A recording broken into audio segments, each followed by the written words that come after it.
اولاد، اگر اولاد خود صاحب نصاب ہو تو خود ان پر قربانی کرنا واجب ہوگی، اور اگر وہ صاحب نصاب نہ ہو تو والدین پر ان کی طرف سے قربانی کرنا ضروری نہیں۔ اگر والد نابالغ اولاد کی طرف سے قربانی کرنا چاہے کر سکتا ہے، ثواب ملے گا۔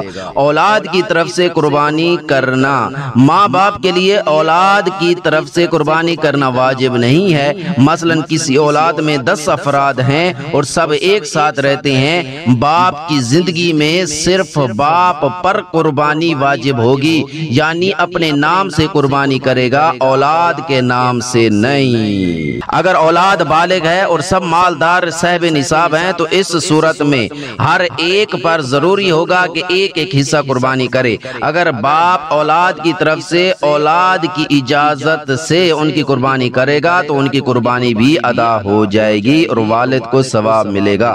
البتہ اگر باپ نہیں کرے گا تو ہر ایک پر لازم ہوگا کہ ایک ایک حصہ قربانی کرے، ورنہ سب گناہگار ہوں گے۔